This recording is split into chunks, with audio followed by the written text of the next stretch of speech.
Hansen gets bumped hard by you-know-who to check.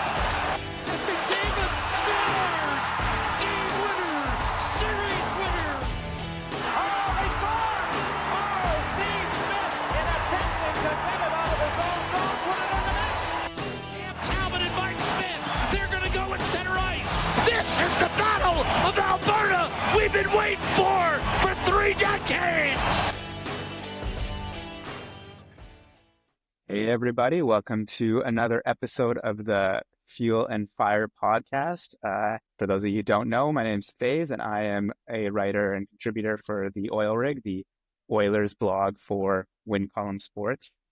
And I'm Josh, and I write for the Win Column, so the Flames focus side of the writing. So we're going to kind of dive right in here to take a look at the standings. I know that's been a hot topic of discussion in the past 2 episodes because where the Flames were, where the Oilers were, but I think we finally got a little switch here. So Faiz, I don't know if you want to do a little dive into that since it's your Oilers who are now ahead of the Flames in the standings. Yeah, I'm wondering if we need to change the titles of our blogs because I don't think the Flames are going to be in the Win Column for very much longer. But yeah, the Oilers, there's been a lot of ups and downs this season, but I'm looking at the stats and the standings, we've now jumped ahead. We're in the wild card position, and we're pretty close to. We're in shooting distance of the division. 7-2-1 in the last 10, 3 wins in a row. Things are looking up for us. So that's pretty good. I don't know. I don't follow the Flames because I like to follow interesting teams, but you can tell me kind of what's going on there. Yeah, it's been a bit of a tough go the last little while. Lost 4 in a row. One of them in overtime, but it's honestly, I'm surprised. I'm impressed that the Flames lasted this long ahead of the Oilers in the standings. To be honest, I thought they would start to fall back a lot sooner. So it's the fact that they're still, they're tied on points right now. 1 more game played, but the fact, I think if you asked any Flames fan in September that, December 1st, you could be tied with the Oilers in points, I think every fan would take that. So even if they've struggled a bit of late and, we'll get into this later, the goal scoring is not exactly there right now. The fact that they can say on December 1st, they're tied with the Oilers in points, I think that's a pretty big win when you compare each of these teams' rosters on paper and the amount of talent available. So credit where it's due for the Flames. I'll give them that. It hasn't been pretty at times, but they're still chugging along. They're well above 500 at least for the time being. So fake 500. Yeah, 5. The old OT losses, which have been a specialty for the Flames over the years. They love those overtime losses. But yeah, 25 games into the season and they're sitting in the second wild card. I think all things considered, where everyone's head was at the beginning of the year, even though they've slipped a bit, it's still nice to see that coming into December, that they haven't completely fallen off a cliff just yet, which I know I predicted a couple times. So maybe I should, be a little more supportive and, give them credit where it's due that they've hung around longer than I would have thought. So. Sure. And listen, as an Oilers fan, I think it would be great for them to continue to hang around there till the end of the season and just, keep being mid-lane for the rest of these years and not get a good draft pick because, Craig Conroy seems to be jumping back and forth on what he wants with his team. So, I'm all for it. As long as we make the playoffs, I don't think I really care about the Flames. Yeah, it is funny. I feel like this happened last year too, where the Flames kind of get a bit of a hot streak, and then on the news is all about how Conroy is looking to buy and he's looking to add to the team, and then immediately after that comes out, the Flames then lose 4 or 5 in a row, and then that quiets all that talk. So yeah, it's very much a case of a team that needs to pick a direction. It's just funny to see that as soon as that news comes out, the Flames lose 4 in a row, and now for the first time in I can't even remember the last time they would have not been in a playoff spot this season. Looking at the wild card, the Flames are just barely hanging on at this point. So it's going to be interesting to see by the end of the year here, the next 4 weeks, if they can still hold on to that spot. Colorado's picking up steam after their slow start. They're only 2 points back. Utah's only 4 back. St. Louis is 4 back. So it's super, super crowded right now. And it's going to be interesting to see if the Flames have the firepower to keep up with some of these other teams, or if it's their lack of goal scoring is going to start to catch up to them, like it has over the past week. And if that just snowballs to the point where they're out of a playoff spot by the time we get to January, it's I think it's 50-50 right now. So Yeah, I mean, I'm looking at these standings. I'm looking at the teams behind them, and I mean, Colorado is the only team that I can see jumping into the playoffs. Like, I don't know, Utah is. I was kind of on their bandwagon to start the season. I think they have a pretty good team, but like, when I was watching the game, the Oilers played, they kept mentioning that Utah's not won 2 games in a row since the beginning of the season. And then, I mean, St. Louis, again, I think they've got Montgomery now, but they're kind of pretenders. So, I mean, I think it depends on your view. For Calgary, I guess that's good because you could potentially hold off a Colorado team that, has decided goaltending is optional.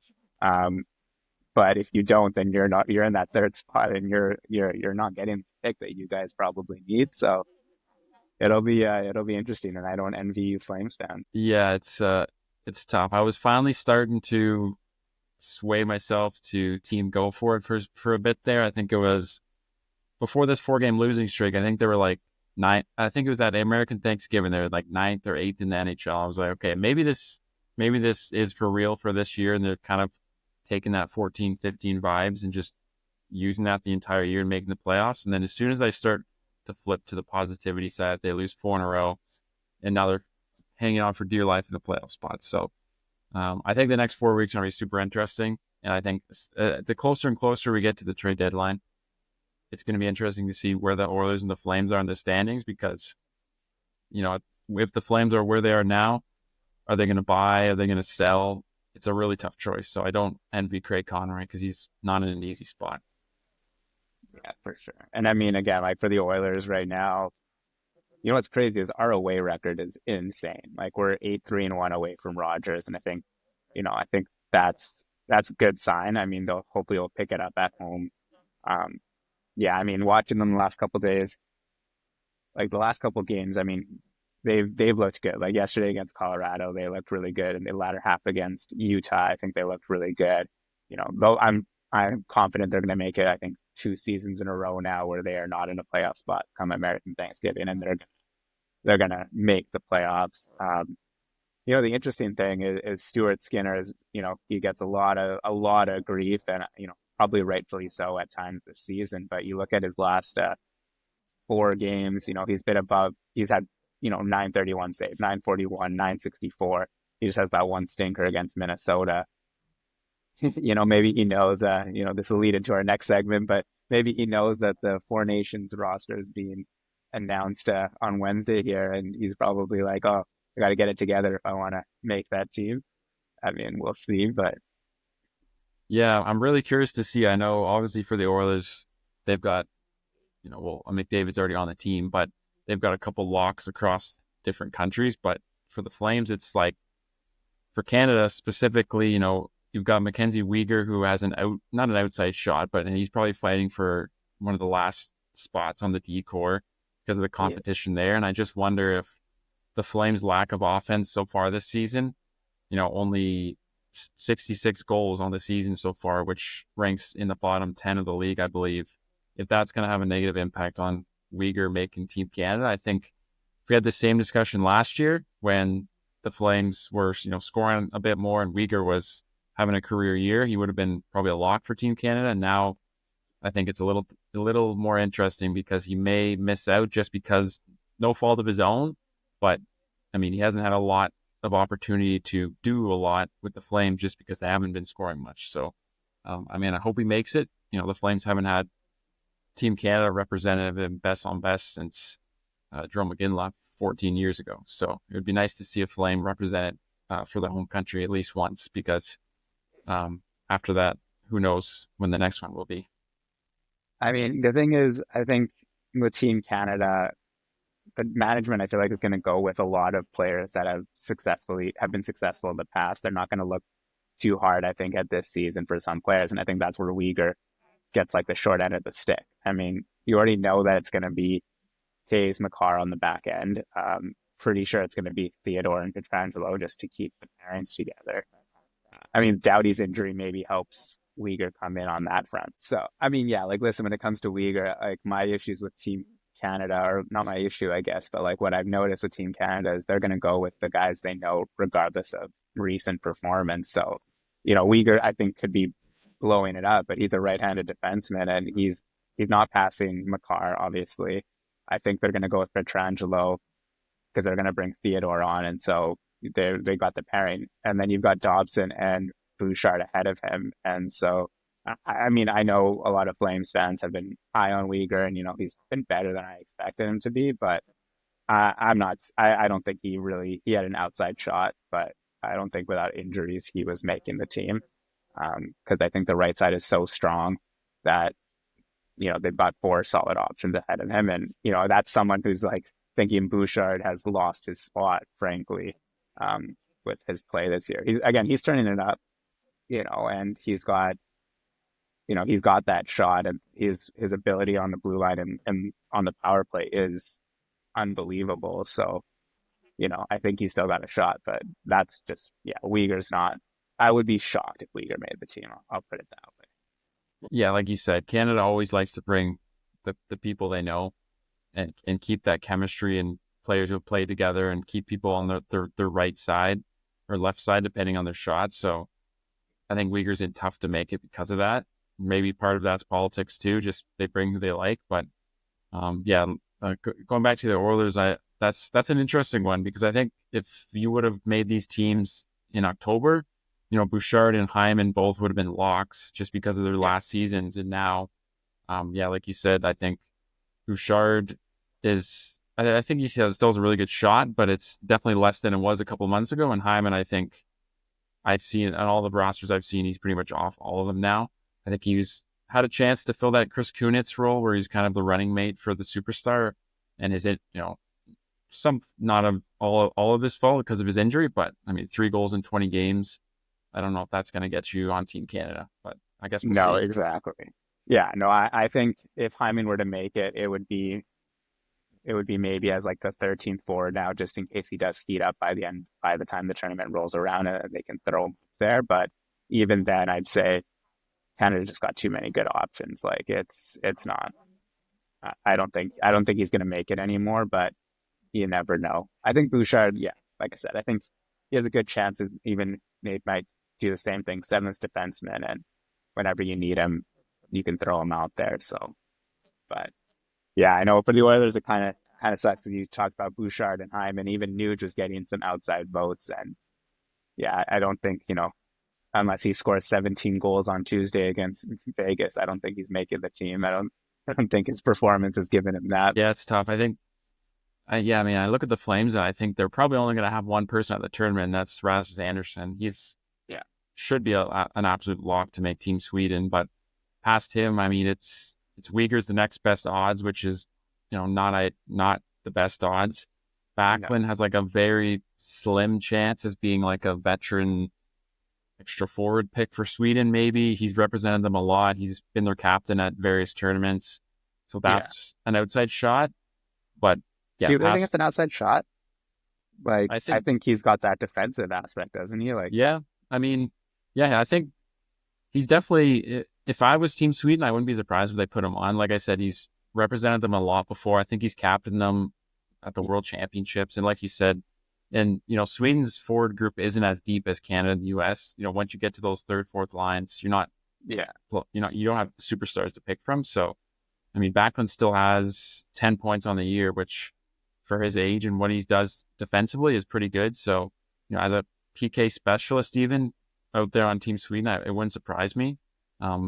Honestly, he may he may even have a better shot than Weegar, to be honest, just because there's so much less competition for who he's going up against. But who else is a defensive player, PK specialist with 10 points this season on Sweden? Mattias Janmark. Mattias Janmark. I forgot he existed. Listen, do I think he's going to make it? I mean, listen, the guy's got 9 assists, so he's got the playmaking up there. Do I think he's going to make it? Absolutely not. I mean, unless they really let's make a defensive team. He's 17. He's 17th in Swedish forward scoring. So I mean, I'm just looking right now at Dahlm from the Athletics Sweden, and he's got Backlund there on the left wing. So, and I don't see Janmark or whatever his name is. Well, clearly that was made. I mean, you're also talking about the guy who listen, I was a domino with Pronman who made an article saying that Draisaitl's still a product of McDavid. So, you know, Yeah, clearly, yeah, they don't know. No, I'm just joking. But I mean, no, I don't think he's also got Rasmus Andersson as the extra defenseman. So I don't know about yeah, that. that seems a bit Yeah. wrong. I guess we'll see what happens, but I'm not expecting a large Flames group at the tournament this year. And the next Olympics is literally like soon, and who on the Flames is going to be there by then? So, yeah, exactly. So unless Jonathan Huberdeau puts up 100 points this year, I don't think the Flames are sniffing anyone on Team Canada at the Olympics either. So I will say, so I'm writing this article right now. It's going to come out in the next couple of days, but it's I was like, what if the teams? This is an NHL tournament, right? It's NHL sanctioned, being run. What if they had to make like a cap compliant team? And man, that is a hard thing to do because of contracts. But based on that, I had Dustin Wolf making Team USA because, rookie contracts. Yeah. I almost had, no, not Weegar. I have Anderson obviously making it. Yeah, it's good value. Who else? Yeah. So, I mean, if that was the case, then yeah, I think you guys actually maybe would have a few with some cheap contracts. Yeah. I mean, you somehow found a Team Canada that Huberdeau has an even less chance of making if it's based on contracts, because that gives them even a slimmer chance than making the actual Team Canada. So that's kind of fun. Oh, actually, yeah. I mean, and you look at the Oilers though for like who can actually make it at home. I think everyone knows is a law. And Skinner. I mean, Skinner is probably the only other one. Oh, Arvidsson. I think Arvidsson can make it. Unfortunately, we picked up Kasperi Kapanen too late. I mean, give him another 10 games and maybe they look at him. But the guy's gelling with McDavid, so put him with Pettersson. I don't know. Yeah, it's always interesting with like Finland and Sweden because they don't have the depth Canada and US has, so they tend to fill out the bottom of their roster with like guys who are in the NHL you would think they're like third, fourth liners.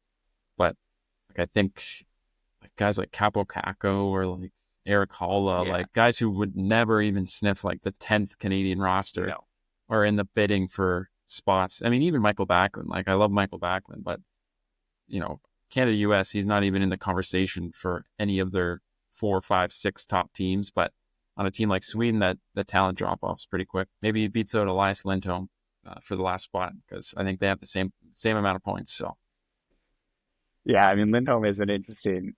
I still think if you're Sweden, you put him on. Like he's shown he can play, and he's not like he's a defensive liability. But yeah, that guy just fell off. Yeah, Lindholm's been an interesting case in Boston because their team has struggled, but he also has not looked good at all, and he also didn't really look good at the end of his tenure with the Flames too. So I think as Flames fans kind of watch what he's doing in Boston, they're not too surprised at how that's been going.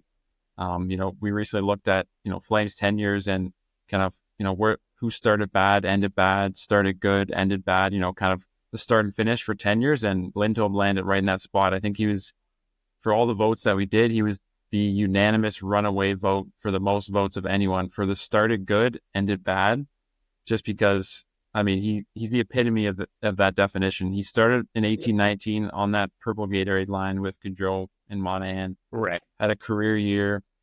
Then in 21-22 with Tkachuk and Gaudreau were the best line in the NHL. And he was tremendous, 82 points. And then ever since those two left, Gaudreau and Tkachuk weren't on his line anymore. His points just declined to the point where last year, his last season with the Flames, he was demanding like $9 million a year. And then he just went out. You could tell he was putting in like 50% most of the year. Pretty much requested a trade, like not publicly saying it, but the way he was playing, and then shipped to Vancouver. And that was that. So, he's definitely left a bad taste in the Flames fans' mouths, which is why he was voted in that spot. Another interesting one in that survey we did, I think, was Andrew Mangiapane too. That's another guy who kind of ties back to Team Canada. He was getting legitimate talk to make Team Canada during that 21-22 season when there's supposed to be the Olympics in 2022. Right. That 35-goal season he had, where I think in the first like 20 games he had like 12 goals or something like insane like that. And yeah, he was a guy who had such a good start to his career in Calgary, and then it just kind of tapered off to the point where it was kind of just a facade, that 21-22, and he was, he had a better ending than Lindholm at least, and he was voted in the ended okay category. So he had he's still a 40-point guy, good two-way player, but again, from where he started as like, oh, this guy could maybe have an outside shot at Team Canada to, traded for a second-round pick this past summer. That's, kind of disappointing, but yeah, it was definitely interesting to see kind of where the different names landed on that, the squares and the votes. Dennis Wideman, another fun one, ended bad because he buried a ref into the boards. Yeah. Like I don't know how you can end much worse than that. And I think some people would say that the Flames are still being dinged by the refs to this day because of that incident. I remember there's an article a few years ago that looked at, since the Dennis Wideman incident with the ref, like the average penalties per game by team, and the Flames just like giant spike. So I don't know. I'm not saying there's a conspiracy there, but I mean, I will say, because Oilers fans have a similar one, because, shockingly, Canadian hockey fans seem to think all refs are against them. But, there's the whole, I don't know if you remember Connor McDavid and Steve Kazari thing, where after McDavid had a goal waved off in the shootout, he then scores and goes to Kazari and says, well, he doesn't go to him, but he points and says, go upstairs on that one. And then ever since then, some people have looked at it, like the Oilers record with Kazari has just been awful. I mean, is there something to those? Yes and no.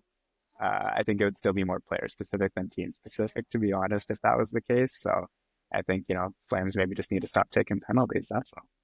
Yeah, I think the thing is, when you look across the league and every single team thinks there's a conspiracy against their team from the refs, it just means that the refs suck and they're just not very good. If every team thinks there's a conspiracy against them, there might be an issue, and more internally.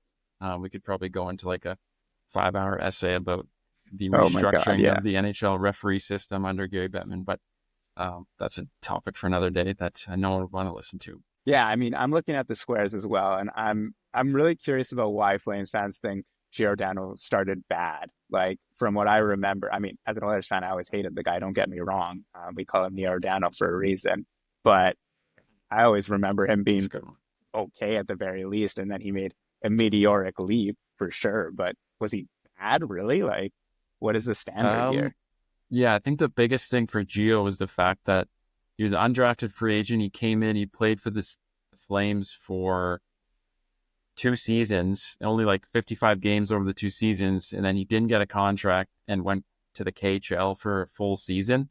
So he didn't even earn a contract. The Flames were like, yeah, we don't know if we really want you. He went over there, kind of rounded out his game a bit, and then the Flames and Sutter gave him a second chance. And that's when they re-signed him after his year in the K, and then he came back. And then, within a few years, he was the captain. Then he won the Norris, and then, he left as one of the, I think he's the longest tenured defenseman in franchise history. So, from a KHL reject to being the longest tenured D-man in the organization is a pretty impressive path for him to take. So, unfortunately, it didn't end off the ice. It didn't end the best, getting claimed by Seattle in the expansion draft. That's another Brad Treliving masterclass. But in terms of his play on the ice, I mean, he went from going to the KHL because he couldn't get an NHL deal to winning the Norris. So, it's impressive path he took, and we definitely miss him in Calgary. Yeah, that's fair. I mean, although maybe a 40-year-old Giordano doesn't help much right now, but we'll have an article coming out in the next day or two that goes over every single one of the picks on here. There's some interesting ones. There's also some good voting 50-50s on Twitter and Instagram, where there's almost some other players selected for different spots. So definitely check that out to get our full breakdown and full reasoning why James Neal is the absolute worst.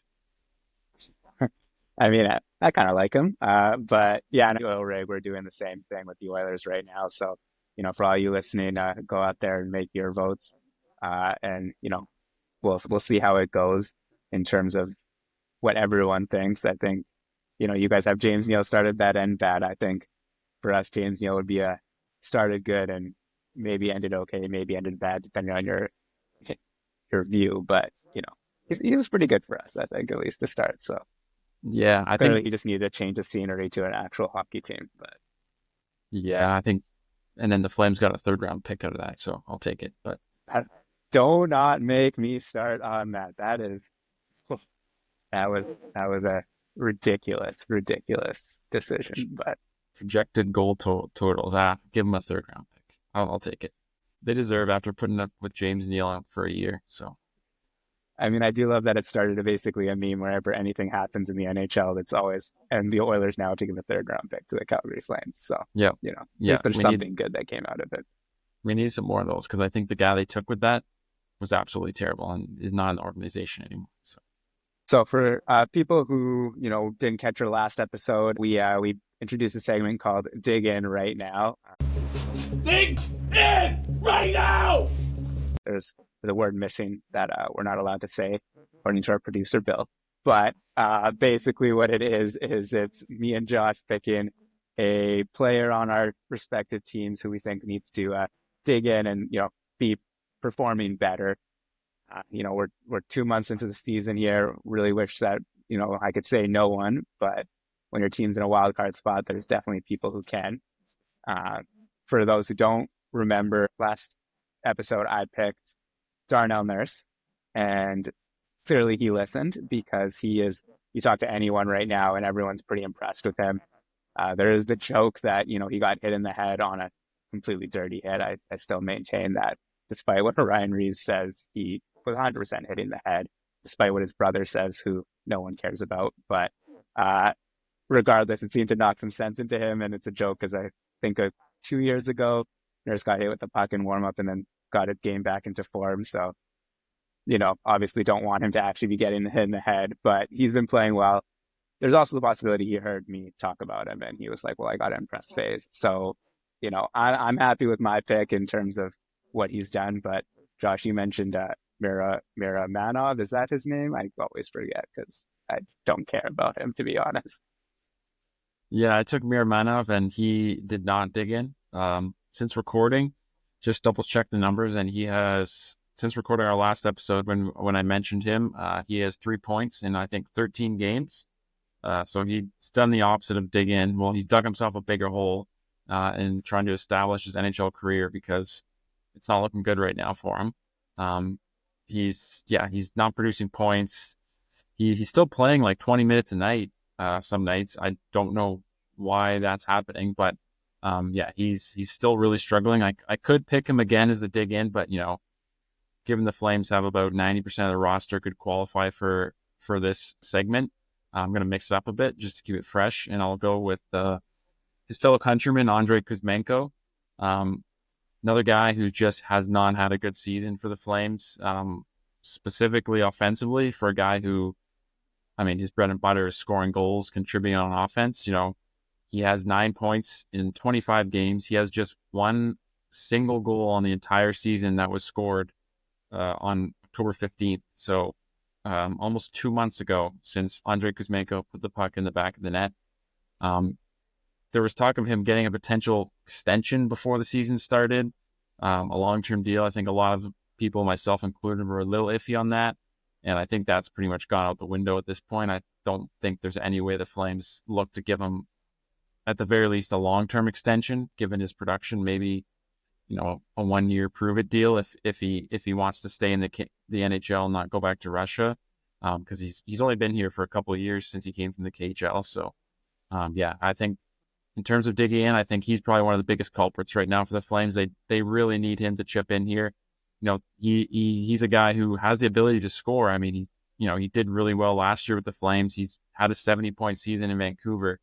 They need him to dig in and start producing some offense, because if he doesn't, one, they're probably not going to get anything for him at the trade deadline as an unrestricted free agent, which I think was the hope. And two, for himself, because he's making it really hard to get another NHL contract right now when you score 1 goal in 25 games, and that's supposed to be your specialty. So that's my pick for the dig-in segment. I'm not sure for yourself, for the Oilers, if you're obviously not going back to Nurse. So no, I'm not going back to Nurse. I gushed about him. I think before the last few games, I would have gone with Skinner. But, again, he's dug in his last couple starts. The team, I don't think it's a coincidence that the team itself seems to have dug in a bit, and that's why they're rising up the standings. Makes it a bit tough. Nugent Hopkins, again, has put it together the last couple of games. So, this makes it a harder segment for me. I think I'm gonna go with Jeff Skinner. Personally, I've been a fan of his game. I know a lot of people haven't been, but he's not scoring, and that's obviously he was brought in to do that, or he hasn't been scoring recently. There was a time at the beginning of the season he hasn't been now. I watch him. I think he's hustling, and he's, I think he's doing pretty well in my opinion. I don't know what the fancies say, but we need him to be scoring. Right now on the forward end, Nuge is now picking it up, but it's still basically Draisaitl, McDavid, and Matthias Janmark. So that's not okay. Hyman and Arvidsson are hurt, so it's on Skinner now to do that. He seems to do well with Adam Henrique. So, that if that chemistry continues, that's actually huge for us, because now you got a third line, a third pairing that can play good minutes. You don't need to shelter them. So, but yeah, I'll go with him for now, and then we'll see if he can prove me wrong as well. Yeah, honestly, as a Flames fan, I was pretty upset about the Skinner signing, because I thought he was going to absolutely go off in Edmonton. I mean, he's 2 years removed from 35 goals, and I thought, playing with McDavid or Draisaitl, he's going to absolutely go off, 40 goals potentially. Now, obviously that hasn't happened. He's only got 4 goals on the year so far in 24 games, so not exactly the production you'd like to see out of a veteran signing. I will say he has more goals than Zach Hyman, who last episode we made a little bet on about his goal production versus Anthony Mantha, which completely went down the toilet immediately because Anthony Mantha tore his ACL, I think, as we were recording that episode. So, but speaking of that, he's still ahead of Zach Hyman in goals by 1, even though he hasn't played a game in about a month. So, I'm still holding out hope for that bet. I don't want to be the one eating hot chilies on camera to all the listeners and the viewers by the end of the month. But I think before we recorded, you mentioned that the Oilers have 13 games in December. So my hopes of Hyman not scoring 2 have gone down pretty far, because you said he's probably going to be back in the next week or so from injury, and then he's got 4 weeks to put up 2 goals. So I'm getting a little iffy, but I mean, to be honest, I'm shocked that the bet has even lasted until December. As soon as Mantha went down, I thought it was toast within a week, and right, Hyman's sitting on 3, so it's not over yet. I mean, yeah, Hyman, I think they're saying they're hopeful he's going to play on Tuesday. I mean, to be fair, with both Hyman and Arvidsson, it feels like the injury reporting has maybe not been, super specific or what have you. I mean, Arvidsson we thought would be back last week, I think, and he's been gone, so who knows? But yeah, 13 games in December is hopefully going to be enough. I mean, Hyman has he has 3 goals in 20 games. So even if he were to play all 13 games, it's at that pace, still not a guarantee. But who knows? Maybe this injury is a nice reset for him as well, and he comes back hot. I hope so, because I'm not a huge fan of chili peppers myself, and I don't want to do that on camera, and I definitely don't want to deal with what happens afterwards from eating, because I don't remember how many chilies one of us is supposed to eat, but I know it's not a fun amount, that's for sure. So, we'll see though. I gotta say, if you lose a bet against a player who went down with an ACL tear and hasn't played in about a month, let me see, he played on November 5th. So yeah, really he lost 2 months before the end of the year of games played. And if Hyman can't come through and get 2 more goals for you, then I think you might want to burn a Hyman jersey or something, because that's just incredibly bad luck. I mean, I've actually been wanting to get a Hyman jersey. They are not as common out there as you think, but yeah, hopefully he doesn't let me down. I mean, oh my God, if I lose that bet, especially with the injury, that is just sad. That is for sure. But yeah, I know there's some talk of potentially pivoting and throwing Matthew Coronado in there as the bet instead, given Mantha's injury. But since our last recording, I mean, Hyman has, I think at that time he had 2 goals maybe, and Mantha had 4, so. And now a month later, Hyman has 3. So if you average it out with the trends there over the next month, he's on pace to get 1 more goal. So at the worst, it'll be a tie with a guy who has 1 knee. So I'll take it. I'll take it. All things considered. Just next time we're All not right, making and bets during a live game. So yeah, that's fair. And but I'm going to put it on here. I gave you the chance to pivot. You've decided to not pivot. So, you're not bringing up injury a month from now and saying, oh, well. I was going to take the coward's way out. And then I was like, you know what? Zach Hyman's a fraud. He's a tap-in merchant, and he's injured now. So I have faith that one-legged Anthony Mantha can outscore him before the end of the year. So, God willing, Zach Hyman does not score more than 2 goals before January 1st. We will see. We will see, my friend. And then we can start working on the next bet, which will hopefully not be derailed by injuries. So we might have to make it less player-specific in that case. So it's a little more fun to watch. I got to second guess my bets when they're recording during a live game, because next thing I know, I'll pick someone else who will also go down with that season-ending injury. But I mean, it's up to Hyman now. So we'll see what happens over the next month, because the averages are starting to sway in my favor given his goal production over the past 2 months. So yeah. I mean, hopefully, as both an Oilers fan and a guy who doesn't want to eat chilies, I really hope he gets it together. But we shall see. Anyways, thanks everybody for listening. That'll wrap us up for episode 3 of the Fuel and Fire podcast. Some good debate was had. We'll be closely watching Zach Hyman's goal production over the next couple of weeks before our next episode. Make sure to follow, subscribe, like, leave a review on your podcast listening platform of choice. And thanks for tuning in, and we'll see you in the next one. We'll see you guys next time. One of us will be eating chilies.